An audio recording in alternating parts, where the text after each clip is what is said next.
comment vous inscrire à easywebacademy.com.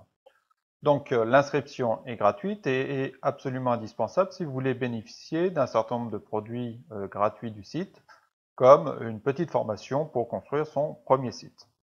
Vous voyez, si vous n'êtes pas inscrit, vous aurez un message d'erreur vous demandant de vous connecter ou de vous inscrire.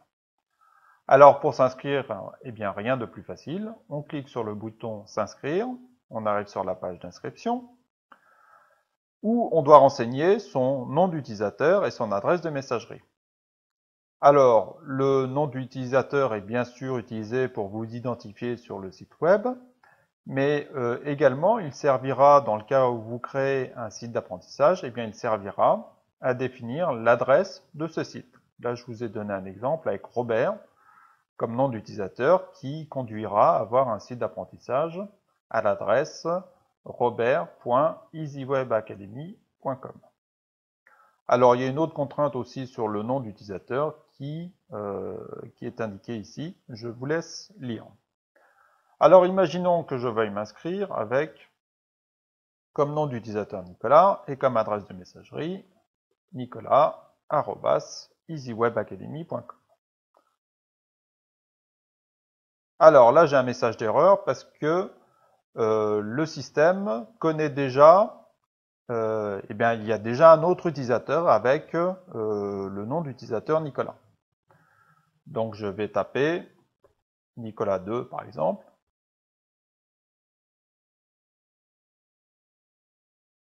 Et là ça fonctionne, donc j'ai un message qui me dit, qui me remercie d'abord, et puis qui me dit qu'un email vient de m'être envoyé avec mes identifiants. Donc je vais aller voir ça. Bien, donc allons dans notre logiciel de messagerie favori, en l'occurrence Gmail, où on voit apparaître eh bien, le message d'accueil d'EasyWeb Academy. Alors, ça peut prendre plusieurs minutes avant qu'il apparaisse, et puis parfois, il arrive dans les spams.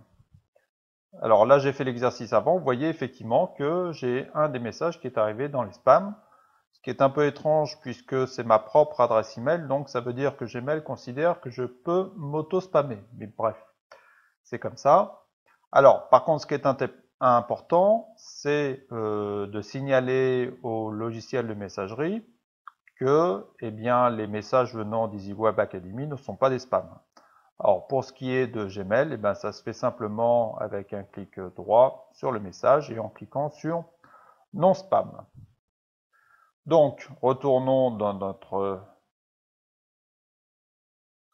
boîte de réception et ouvrons le message où on nous souhaite la bienvenue et on nous informe que notre identifiant c'est Nicolas 2. Bien, ça c'est pas une surprise puisque c'est nous qui l'avons entré.